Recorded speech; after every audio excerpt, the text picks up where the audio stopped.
Puede ser una frontera de 3.000 kilómetros o un vertedero nuclear. Irrumpir aquí sería muy mala idea para quien lo intentase.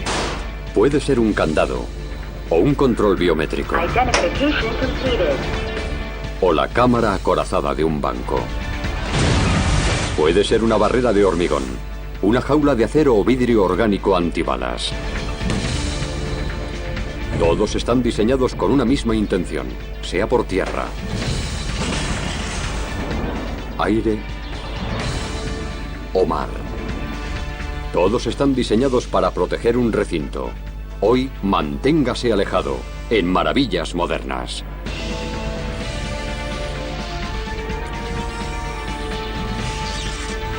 Maravillas Modernas. Manténgase alejado. Todos los días vemos señales como esta. Manténgase alejado. Suelen proteger algo secreto y valioso. Nos mantienen fuera de peligro o restringen el acceso a ciertas zonas.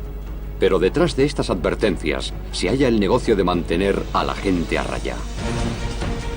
Las cajas de seguridad modernas llevan más de un siglo evitando que los ladrones accedan a distintos bienes valiosos. Pero ¿qué pasaría si usted perdiese la combinación y no pudiera abrir su propia caja fuerte? Jeff Sitar, 8 veces campeón de manipulación de cajas fuertes, entraría en escena. Vivo de abrir cajas fuertes y cámaras acorazadas. Mi especialidad es la automanipulación. Es decir, abrir cajas con mis manos sin taladrar nada. Sitar usa la vista, el oído y el tacto para abrir cualquier cosa, desde cajas caseras a cámaras de banco. He abierto un montón de cámaras de seguridad de bancos. Es mi rutina diaria y llevo 30 años haciéndolo.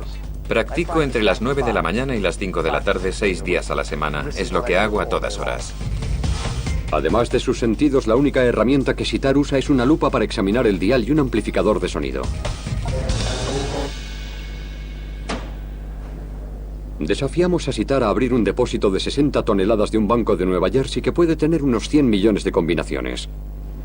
Estamos delante de un depósito de seguridad bancario muy bien protegido. Se trata de un Remington Sherman y seguramente data de los años 30.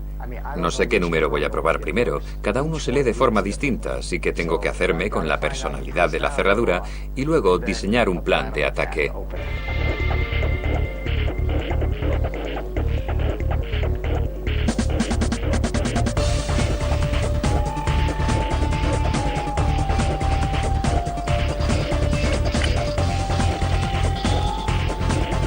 Sitar sabe cómo lidiar con cualquier cerradura porque lleva años practicando. En su casa tiene una colección de las que ha abierto. Las conservo para refrescar lo que sé, porque así puede surgir una idea nueva acerca de cómo abrir o manipular una caja fuerte. Incluso con un número extra de seguridad, todas las cerraduras comparten la misma configuración básica. Dentro de la caja hay 3 discos o ruedas. Cada una tiene una muesca para los pasadores, sobre los que está la leva de arrastre. Cuando las 3 ruedas están alineadas, la leva cae y cuando giras el dial, el tambor sale y ya la puedes abrir. Estas cerraduras palidecen en comparación con este monstruoso portón de acceso a la cámara.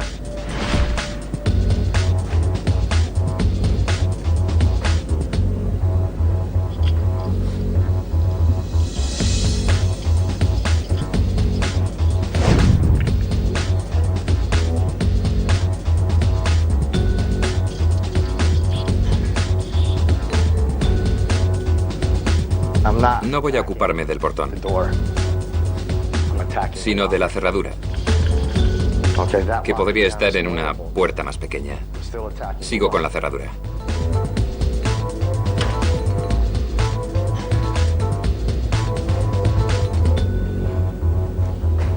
Sitar solo tardó algo más de hora y media en abrir la cerradura de este portón.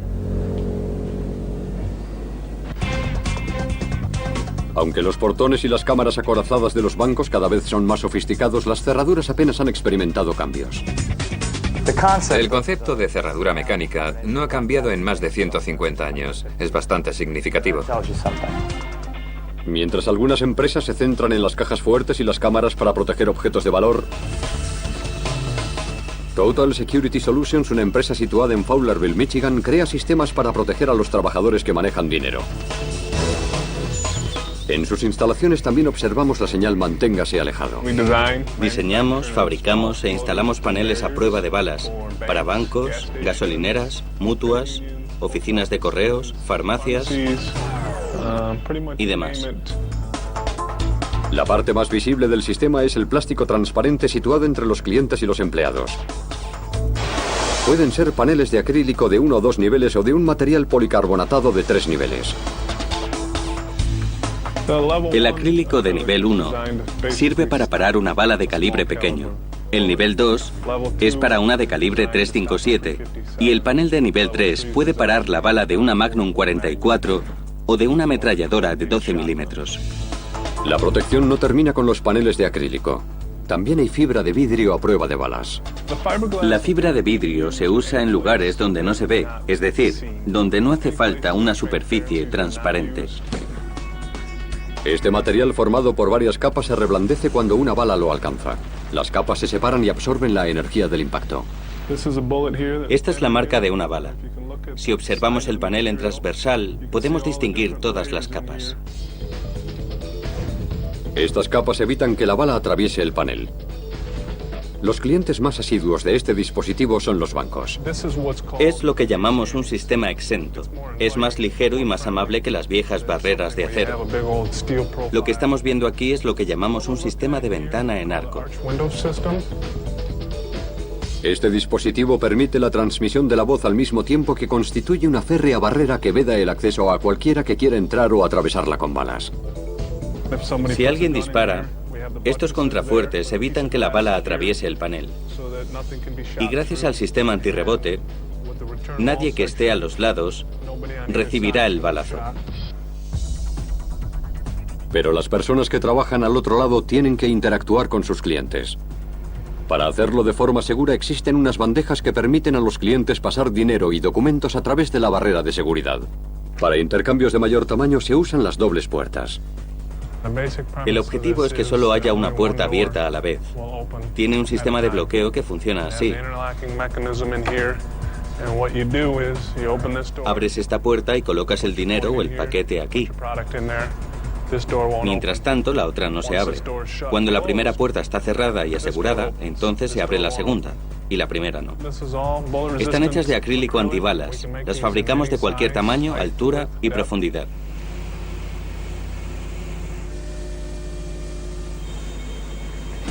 Todos los componentes de los paneles y barreras de seguridad se cortan y fabrican en el taller de la empresa. El proceso comienza con una lámina de acrílico. La sierra lo corta para que tenga el tamaño especificado y después una taladradora practica los orificios necesarios para su instalación. Después viene aquí para el pulido, que le proporciona un acabado suave y blanquecino. A continuación, las esquinas se liman y se lustran al fuego. Cuando las ponemos al fuego, calentamos el material hasta el punto de fundido. El acrílico es algo más caro que el cristal antibalas, pero pesa la mitad y es mucho más fácil de manipular. Estos sistemas protegen a las personas en entornos reducidos. Pero en el desierto de Nuevo México, el Departamento de Energía trabaja en una zona de 41 kilómetros cuadrados a fin de crear un tipo distinto de barrera de seguridad. Hablamos de la planta piloto de aislamiento de residuos o WIPP en sus siglas en inglés. Su personal entierra residuos nucleares de intensidad media a 750 metros bajo tierra en una caverna de sal. Estos residuos deben permanecer aislados durante decenas de miles de años porque son muy peligrosos. En 1999, la WIPP comenzó sus operaciones y lleva abierta desde entonces. Todo está pensado para que los residuos lleguen sin sufrir ningún percance, comenzando con los contenedores donde viajan. Tienen que pasar muchas pruebas. El contenedor Trupac 2 cae desde unos 10 metros en varias posiciones. Después de varias caídas, se somete a media hora de fuego causado por combustible en llamas. Una vez que los residuos se bajan a la mina, esta se va cerrando y en menos de 1000 años habrá aplastado los contenedores, sellándolos a la perfección. ¿Qué sucede mientras tanto? En primer lugar, máxima seguridad. Permitir que los residuos nucleares caigan en manos de terroristas podría ser catastrófico. Hay agentes de seguridad custodiando todas las entradas y pasos. También realizamos patrullas y tenemos personal de seguridad vigilando a través de los monitores y cámaras de seguridad muy sofisticados. ¿Y si la seguridad desaparece antes de que los residuos dejen de ser peligrosos?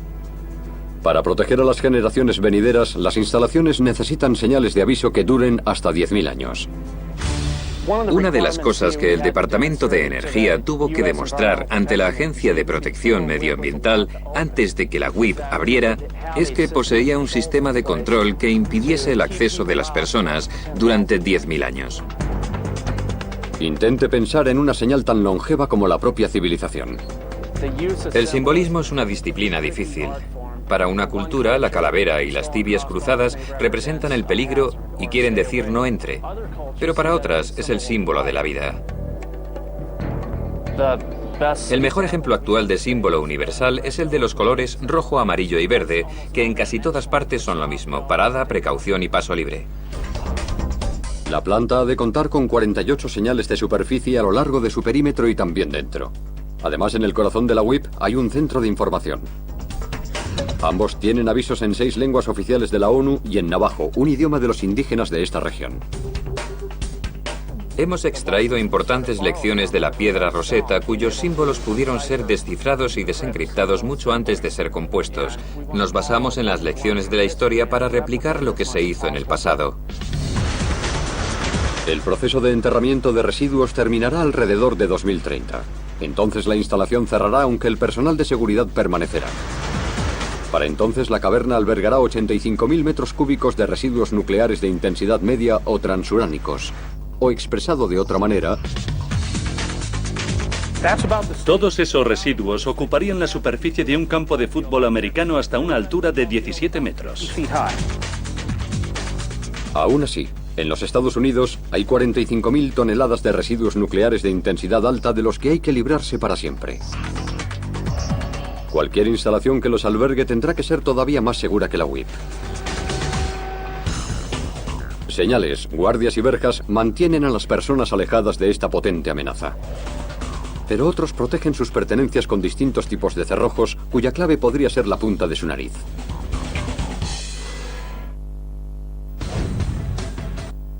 Cualquiera que tenga algo que proteger hará lo que sea para mantener a raya a los intrusos. Cámaras acorazadas, barreras, guardias, verjas y señales. Todo esto ayuda a alejar a los entrometidos. Pero cuando se trata del hogar, a veces basta con una buena cerradura. Empresas como Master Lock se dedican precisamente a eso. Para empezar, hay que entender que cuando el dueño de una vivienda compra una cerradura para su puerta principal o trasera, lo que está comprando es seguridad para su casa. Yo supongo que lo que también están comprando es tranquilidad. Para muchos, esa tranquilidad implica un cerrojo de seguridad. Pero si se trata de mantener alejada a la gente de un lugar distinto de una vivienda, uno puede aprovechar un par de mecanismos de cierre diferentes. Uno de los productos por los que Master Lock es conocida es nuestro candado laminado. Un candado que se cierra y abre con llave. La fuerza del candado proviene de las láminas de acero de alta calidad, unidas para proporcionar máxima seguridad contra los ataques. Como el que mostraron en su célebre anuncio de 1974 emitido durante la final de la Super Bowl. En aquel anuncio, a prueba de disparos, salía un tirador avezado que disparaba un rifle de calibre .308 justo al centro de nuestro candado laminado. Master locks are tough under fire. La fortaleza se obtiene uniendo una serie de piezas. Dentro de cada una de las partes hay aproximadamente 24 chapas. Lo que vemos aquí es la progresión del objeto. Lo primero que hacemos es practicar los agujeros para los remaches. Después los agujeros octogonales para el grillete. Y por último se montan algunas de las piezas internas. Cada lámina está unida a la siguiente, de forma que el resultado es una pieza con partes adheridas como si fuesen piezas de Lego. Tras hacer el cuerpo, Master Lock introduce las partes internas. Lo primero que hacemos es montar los pines. 6 pines se introducen para configurar la combinación. En total, existen 250.000 combinaciones entre las que optar para asignarle la suya a una cerradura. En la parte derecha colocamos el armazón de bronce. Es en la siguiente fase, en la que cargamos 6 muelles y después las 6 guardas.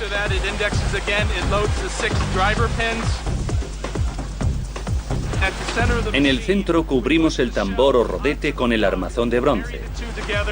Una vez hecho, la cerradura está terminada. En resumen, cada producto tiene un total de 20 piezas.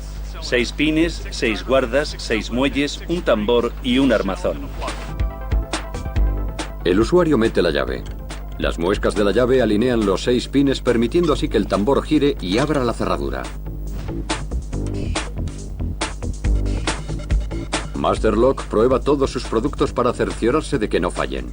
Los intentan curvar, los cortan, golpean con martillos y tiran de ellos para medir su fortaleza y resistencia. Incluso los prueban contra las fuerzas de la madre naturaleza. Una de las pruebas a las que los sometemos es la resistencia al tiempo atmosférico con métodos que, por ejemplo, replican la acción de la sal marina y las características de los climas costeros. Pero Master Lock no solo es famosa por sus cerraduras y cerrojos. También fabrican un candado de combinación con dial giratorio. La primera experiencia de la mayoría de los consumidores con Master Lock se produce con nuestros candados, los más usados en las taquillas de los colegios y otras instalaciones de ese tipo. En su fábrica de Norteamérica, Master Lock produce 9 millones de candados con combinación al año, la mitad de los cuales se manufacturan en su planta de Milwaukee, Wisconsin.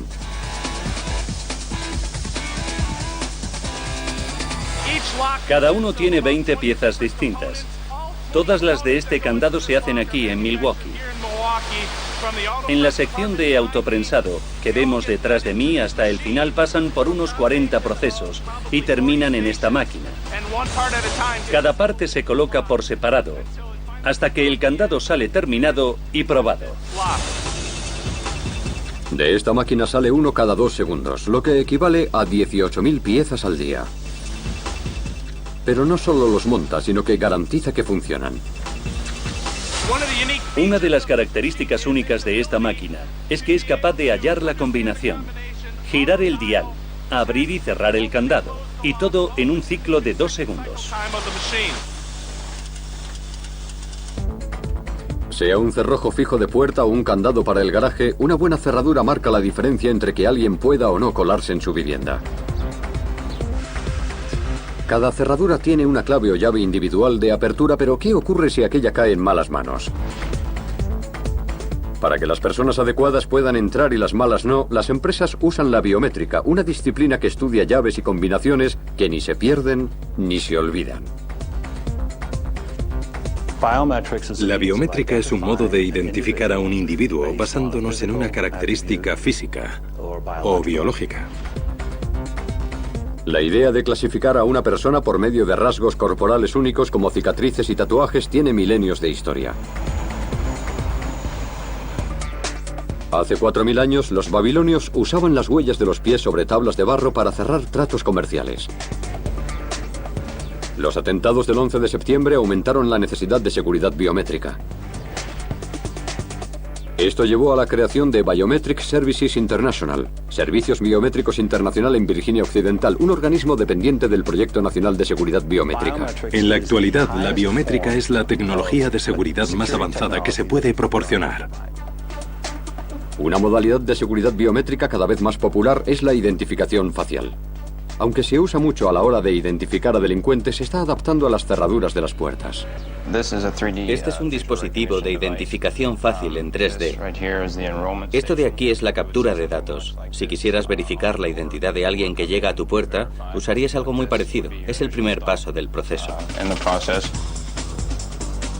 La captura de datos permite a cada dispositivo identificar el rostro del usuario con permiso de acceso. Esta captura de datos consiste en tomar una fotografía del sujeto en cuestión. Se centra en los ojos, la zona de las cejas, la nariz, la boca y la barbilla. Lo que hace es registrar las distancias y proporciones entre esos puntos. El ordenador selecciona unos puntos determinados de la cara y crea un mapa entre ellos, convirtiéndolos en series o códigos numéricos. Así se genera una plantilla o modelo que el ordenador usa para identificar a la persona que intenta pasar.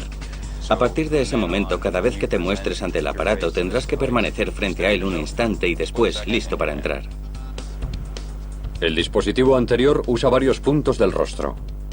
Sin embargo, este solo examina el ojo. Aquí tenemos un sistema de identificación del iris. Lo que hace es fotografiar el iris, crear una representación numérica del mismo y guardarla. Igual que las huellas dactilares, cada iris es único. Tiene marcas, franjas y rebordes que el ordenador mide y compara, como en el caso de la identificación facial. Todo lo que tiene que hacer el usuario es poner su iris donde pueda ser examinado y a continuación acceder a la zona en cuestión. Identification is completed. Pero no trate de engañar al sistema con un ojo robado. Incorpora un sistema de detección de vida que comprueba si el iris está vivo. No puede sacarle el ojo a otra persona, como se ve en las películas, y colocarlo frente a la cámara. El iris se deshace muy rápido tras el fallecimiento.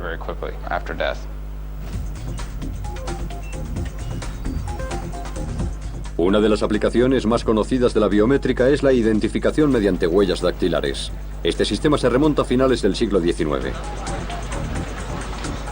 En los Estados Unidos, las huellas dactilares comenzaron a usarse por parte de los cuerpos de policía, el ejército y el FBI en la década de 1920 como forma de identificación. Las huellas dactilares son una forma de permitir o negar el acceso a unas instalaciones, igual que se hace ahora con la identificación del iris. Se fija en las siluetas de las huellas. Por ejemplo, el punto en el que esta curva termina o el lugar donde ésta se subdivide son buenos puntos de referencia. ¿Desea lo último en seguridad? Pruebe un dispositivo de identificación dactilar de triple factor. El sistema comienza a funcionar insertando una tarjeta aquí y tecleando una clave personal, que debe ser la misma que aparece en la tarjeta. Después hay que colocar el dedo en este sensor. Si todo cuadra, el sistema te permite pasar. Este sistema se basa en una tarjeta inteligente que tiene un chip de memoria en el que está guardado un perfil biométrico del usuario. El dedo debe corresponderse con él. Solo en este caso el portador de la tarjeta podrá pasar. Por cierto, tampoco se imagine que podrá hacerlo usando el dedo de otro separado de su mano. Igual que el escáner del iris, este también detecta la vida. Todos estos aparatos buscan patrones físicos exteriores del cuerpo, pero hay otros que los buscan en el interior. Este es un sistema de identificación venosa. Lo que hace es penetrar en el cuerpo usando una luz infrarroja que lee las venas que recorren la mano y las usa como patrón. Como los dispositivos de identificación facial y del iris, este también usa el patrón físico para crear un código numérico que permite el paso al usuario. Es una especie de llave oculta. Los códigos biométricos garantizan que la gente adecuada esté dentro, mientras que la otra se queda fuera.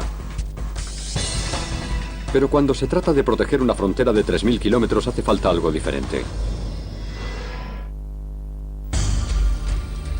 En la mayoría de los casos, mantener a alguien alejado es un objetivo alcanzable, sea en un área restringida, un vertedero nuclear o un laboratorio de tecnología punta. Pero ¿y si el recinto es todo un país? Esto es algo más difícil. Desde los atentados del 11 de septiembre, la mayoría de los estados del mundo han reforzado sus políticas de entrada a sus respectivos países mediante el control de fronteras. A un coste anual de miles de millones, el Servicio de Aduanas y Protección de Fronteras de los Estados Unidos supervisa cerca de 3.000 kilómetros de frontera entre los Estados Unidos y México.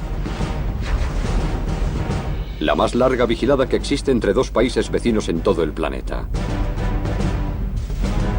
Algunos puntos son mucho más activos que otros.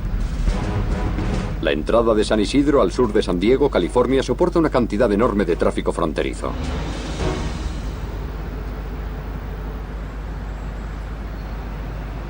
Estamos en el paso fronterizo de San Isidro, el más transitado del mundo. Cada día pasan entre 40.000 y 50.000 vehículos y 25.000 personas a pie. Si sumamos las cifras, tenemos unas 100.000 personas al día.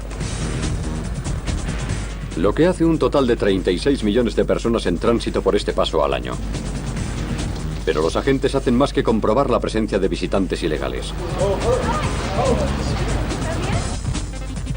También buscan terroristas, drogas ilegales y productos agrícolas prohibidos.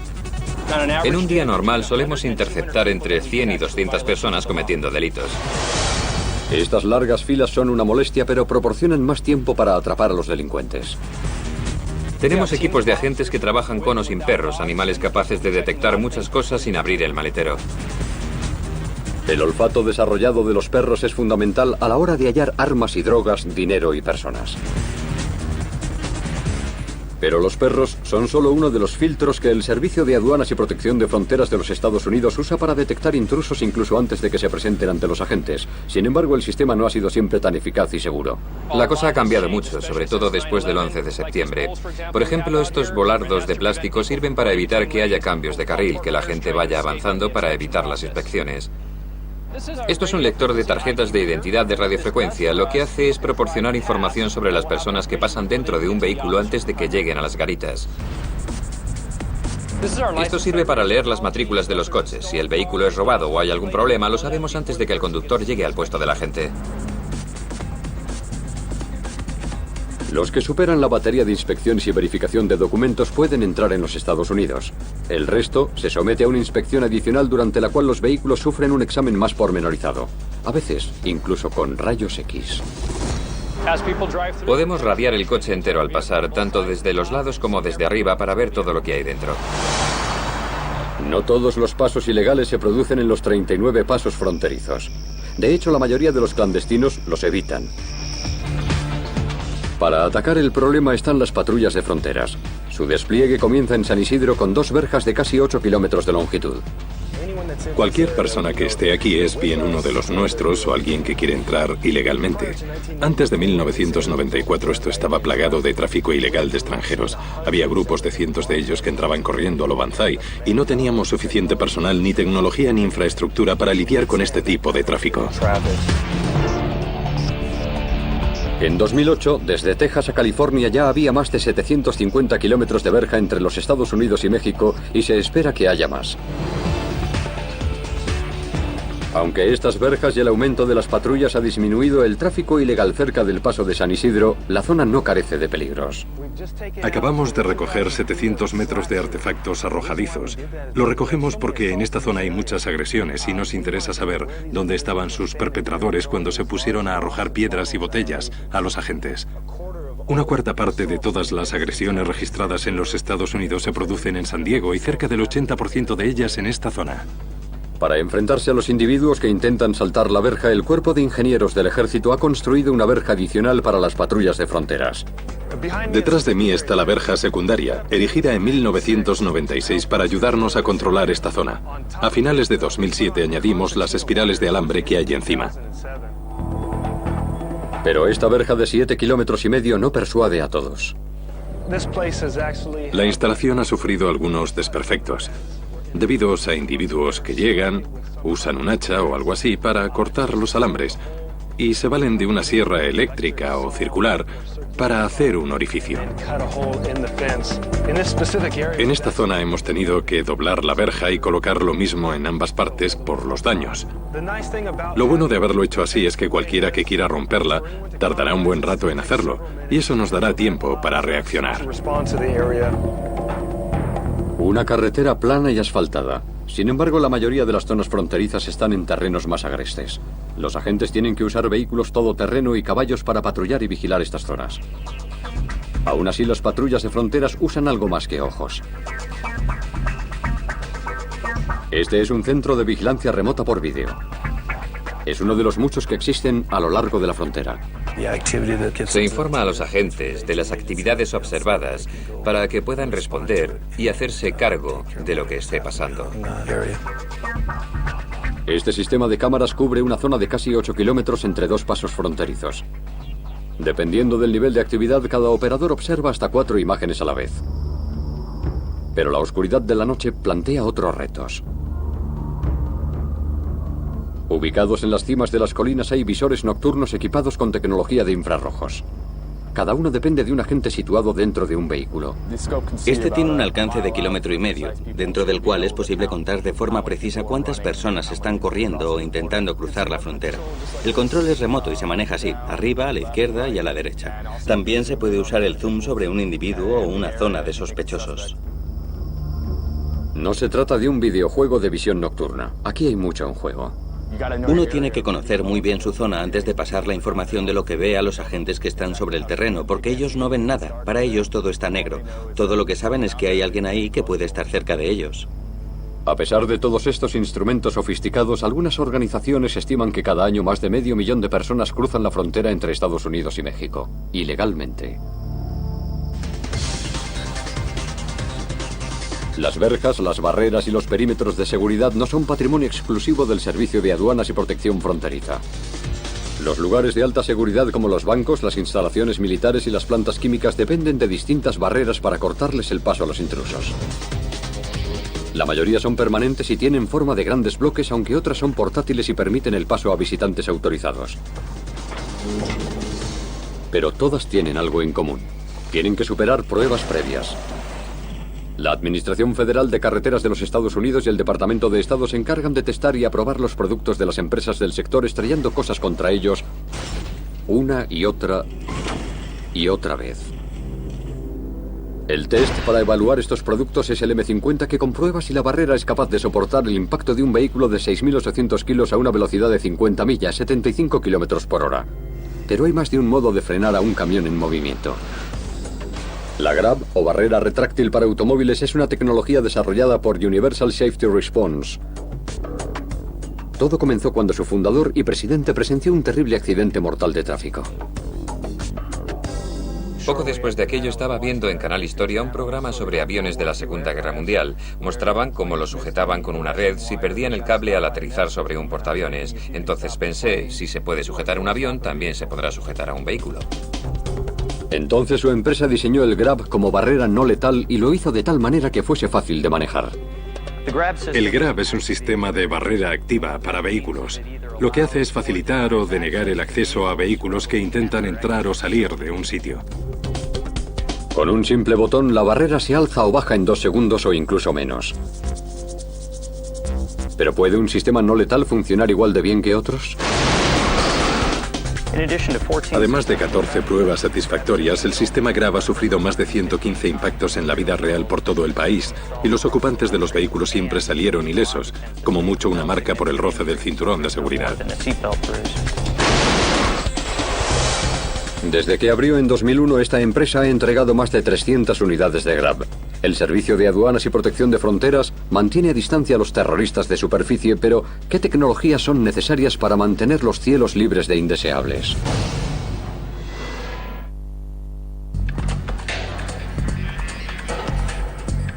Las cerraduras y candados mantienen a raya a los intrusos, igual que las verjas y barreras. Pero ¿y si la amenaza proviene de los cielos?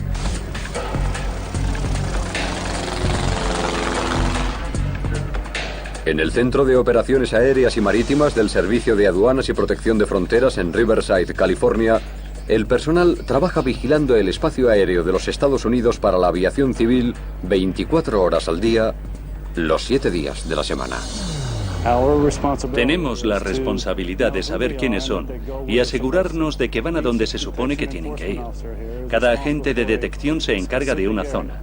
California, Arizona, Nuevo México, Texas. Así tenemos ambas fronteras, norte y sur, cubiertas.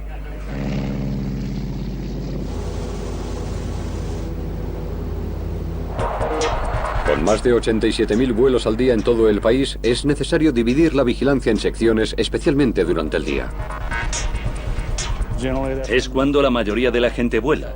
Hay 16.000 aeronaves al día, de las que el 77% son aviones comerciales que entran y salen de los Estados Unidos. Cuando estás vigilando una zona entera, es muy difícil centrarte en un avión determinado.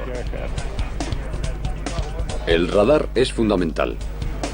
Combinando radares aéreos y de superficie, en estas instalaciones funcionan 450 radares al mismo tiempo, pero esto es más que una gran pantalla verde que emite pitidos. Estoy sentado delante del sistema de vigilancia aéreo y marítimo, el AMOS. Aquí se muestra no solo lo que registran los radares, sino también los pasillos aéreos. Desde esta base, los operadores pueden seleccionar cualquier avión y estudiar su patrón de vuelo, de dónde salió, dónde se supone que aterrizará, así como su historial de los últimos 2 años. Si se requiere alguna acción inmediata, el sistema puede incluso decirle al operador dónde estará el avión a continuación. Si me interesa saberlo, puedo saber dónde estará el pasillo aéreo en, digamos, 10 minutos. También puedo pedirle al sistema que me muestre un vector de 10 minutos que me dirá si el avión está maniobrando al este, al oeste, en cualquier dirección. Algunos puntos de los Estados Unidos son de especial interés para los operadores, como la capital de la nación. A la hora de proteger el espacio aéreo del país, es difícil no pensar en el 11 de septiembre. Siempre nos ha preocupado el terrorismo, incluso antes de aquello, pero el 11 de septiembre trajo consigo un aumento de la atención a la seguridad. Así que no solo nos centramos en saber quién es el piloto del avión, sino que también tenemos que saber quiénes son los pasajeros. Debido a los atentados, el espacio aéreo alrededor de la zona conocida como la región de la capital de la nación está sometida a una vigilancia aún más estrecha.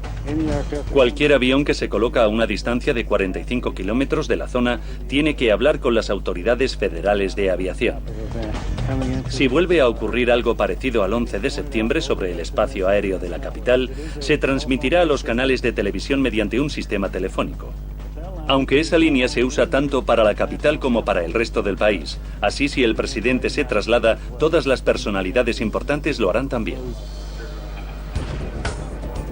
Los mapas se superponen al sistema de radar para saber exactamente dónde está un avión sobre el territorio nacional o qué zona sobrevuela. Además, este centro cuenta con un protocolo secreto en caso de que se produzca algo parecido al 11 de septiembre. Una de las tareas de esta organización es enviar unidades para seguir a aviones de interés. Cuentan con helicópteros Black Hawk y con Jet Citation, la aeronave más veloz de su flota.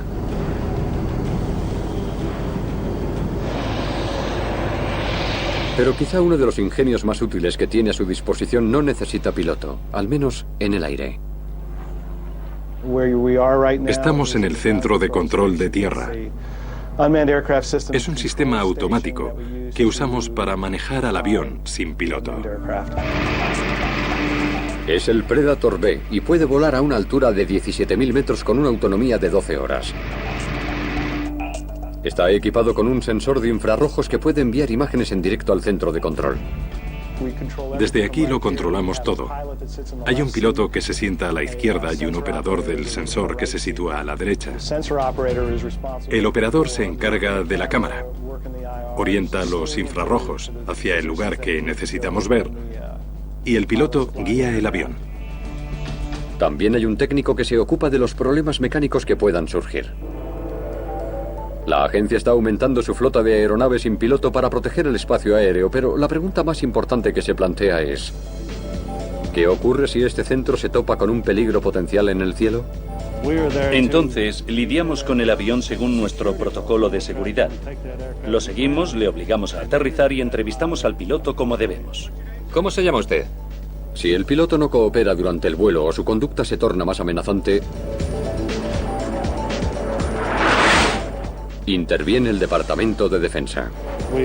Carecemos de aviones armados, de modo que si se trata de actividad terrorista, el ejército se ocupará de abatir la aeronave. Este centro está constantemente vigilado para mantener a las amenazas aladas alejadas de los cielos del país. Pero ¿cómo se las arreglan los investigadores para mantener a distancia las amenazas de dientes afilados que merodean por las aguas?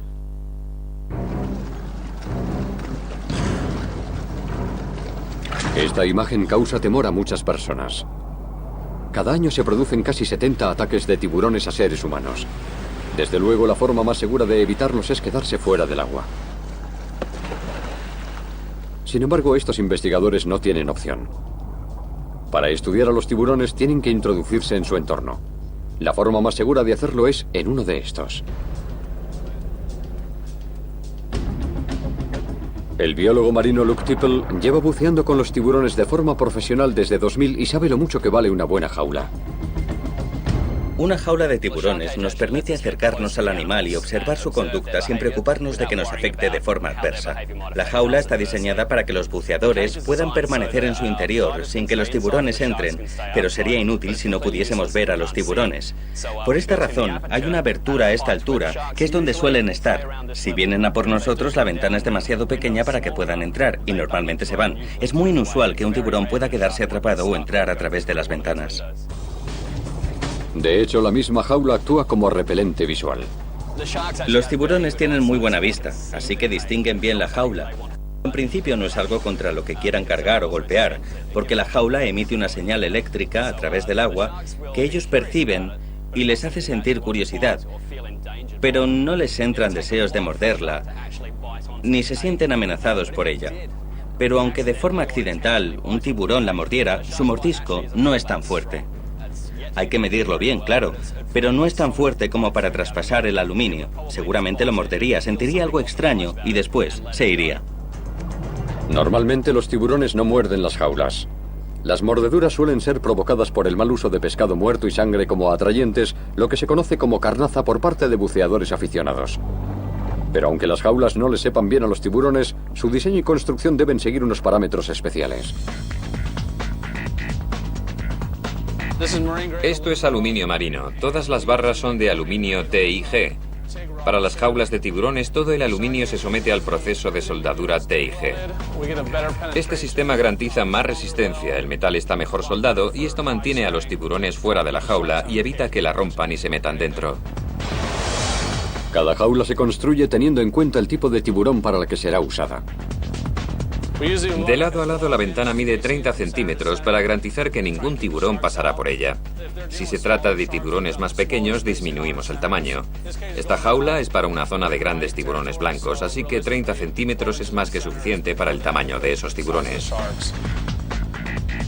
El aluminio es una buena opción porque no se corroe con rapidez, mientras que el hierro y el acero sí. Cuando esté terminada, esta jaula pesará unos 190 kilos. Los investigadores también pueden usar las ventanas para recoger muestras, aunque deben ver bien dónde ponen los brazos. La forma más eficaz de obtener muestras de los tiburones para los investigadores submarinos es a través de esas barras. Podemos sacar un arpón o una pistola arpón y realizar pequeñas biopsias de los animales y también marcarlos. ¿Y si no contamos con este lujo? Existen otros medios para mantener a los nadadores y buceadores a salvo. Los nadadores normales no deben temer a los tiburones. Es cierto que están en el agua, pero nosotros no formamos parte de su menú. Si quieres ser extra precavido, tal vez puedas usar un escudo antitiburón o algún otro sistema que repela a los tiburones que pueda haber en la zona en la que nadas. El escudo antitiburón emite un campo eléctrico de forma que crea una burbuja protectora alrededor del nadador. Tiene un alcance de 7 metros. Cuando un tiburón se acerca a esa distancia sentirá el campo y no se acercará más. Pero no todos los repelentes dan los resultados apetecidos. La eficacia de los repelentes de tiburones que hay en el mercado es más bien dudosa. Tal vez los imanes repelentes den resultado en las pruebas, pero en mar abierto seguramente llevar uno en la muñeca no bastará para repeler a un ejemplar grande. De hecho, el año pasado le acerqué uno a un tiburón y se lo tragó. También existen formas rudimentarias de tener a un tiburón a raya. A veces la herramienta más básica es la más eficaz. Yo confío mucho en este atizador. Cuando estamos marcando o haciendo fotos a los tiburones, a veces se acercan demasiado y eso no es cómodo. A menudo uso el atizador para darles un golpe en la nariz y mantenerlos a distancia. Aunque el tiburón no pueda leer carteles como nosotros, un palo, un campo eléctrico o una jaula de metal le ayudan a entender el mensaje. Manténgase alejado.